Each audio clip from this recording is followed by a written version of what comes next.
Thanks, Juan. Thanks, Anthony, for this interview.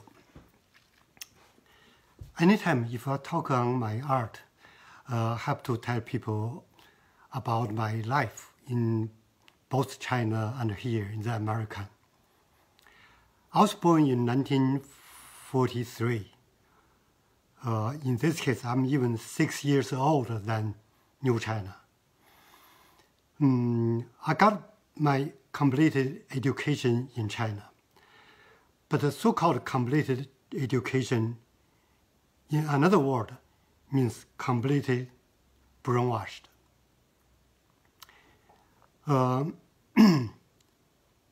Before the Cultural Revolution, including the early stage of Cultural Revolution, I was trust Mao. I believe him. I read his red book. He talked a lot about destroy the old world, build a new world. It's so romantic, so idealism to me. So at the beginning of the Cultural Revolution, I was very active. I thought the whole political movement is about culture, it's about revolution. But actually, in the reality, it's not. I saw people now hold Mao's book, but they kill each other. The Red Guard kill other people, kill so-called capitalists, kill their teacher, kill people they don't like it. But in the same time, they said, we're on the side of Chairman Mao. That made me rethinking about what is Cultural Revolution, especially when I saw people put books together as a hill, then burn books. So actually, Cultural Revolution itself became a turning point from my point of view of what is the new China, what is Chairman Mao's idea about Cultural Revolution, because it is all about his inner struggle, power struggle. It's not about how to destroy the old world and build a new world. After the Cultural Revolution, I got a job. Now, before this one, I have to add one more thing. It changed me also a lot. Because when Chairman Mao used the young kids against his own political enemy, in the same time, he tried very hard to build himself as a god and make people worship him. That's also made me no longer trust him. I don't think as a human being you should worship any other human being. Even in China, I had this kind of idea. Maybe partly because of my religious background. My family is a very traditional Chinese Muslim. If you know Muslim idea, you know why I say that. I just against any kind of personal worship. If you worship another person, if you worship an icon, you lost yourself. If you lost yourself, you lost anything. You lost everything. So I cannot continue my art. Even it was only a very small dream, small hope. I just want to continue my art, but I know in China I couldn't do it. I have so many problems about my life, about my art making experience. So I decided leave China. And with the help of my wife's relative in New York, they supported me. So I moved to New York in 1982. Many people ask me, it must be very hard in the early 80s as a very early art student to come to New York. It is hard because financially you have to support yourself. You have to make a living yourself. But both physically and mentally, I didn't feel any problem. I thought anybody, if you had life experience in China, you can live anywhere in the world. So my first job was painting the wall. I feel much better than painting, make drawing in the street for other people's portrait. Painting the wall, and later I got another job is stone cutting, also like construction work. But in the same time, I can continue my art after my job. Nothing bothered me.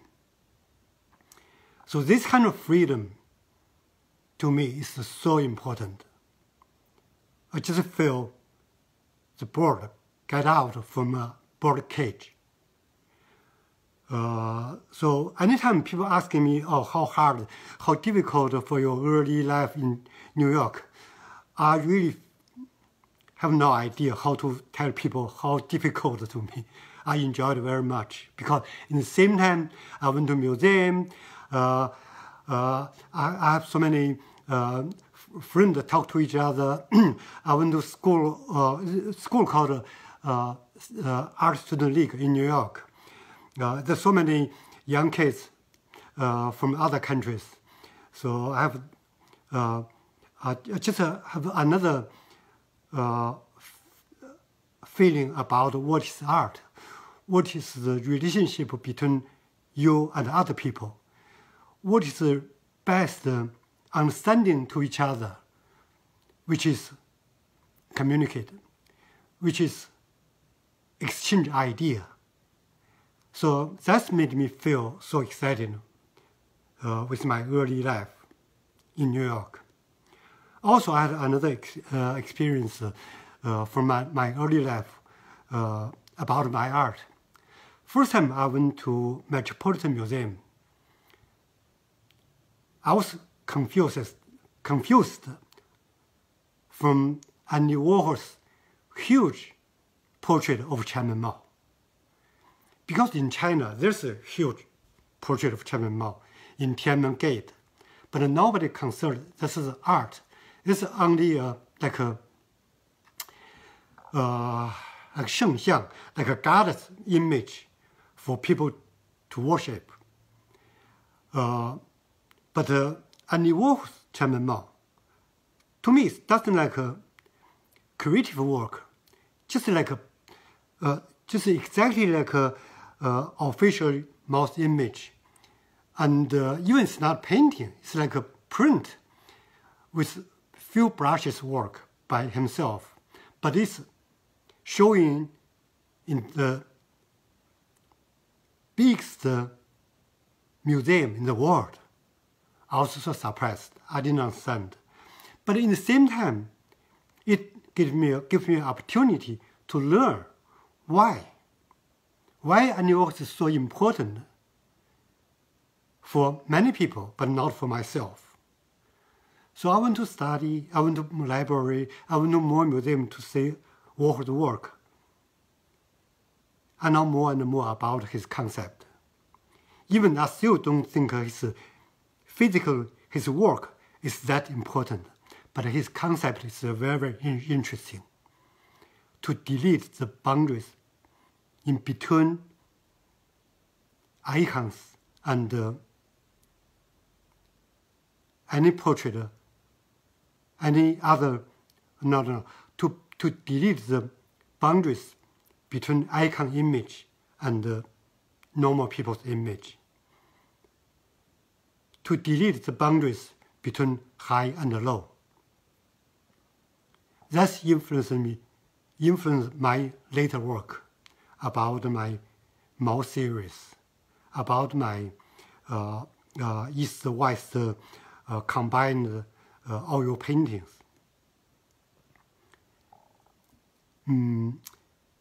During the same time, also kind of active in the Chinatown Asian art group. I was in the group called Gazella. Work with some Hong Kong artists. We had a group called Epoxy. And because in this community, I also learned a lot. Somebody had the similar life experience with me. Somebody, not somebody, everybody helped me to know more about my American art. Okay, I think my time is almost the end. It's already 11 minutes. But I just want to tell one more word, because now is the period of so-called quarantine. Quarantine means isolate yourself. But with my Chinese life experience, I don't feel any lonely. I don't feel isolated. I feel, because I know I'm still in New York, nobody bothers me about my creative work. Even I had some problem in New York about my work, but that's another story. Basically, I can do whatever I want. So I closed in this studio for maybe more than 40 days. I still feel I'm free. I'm okay. Thanks. Bye-bye.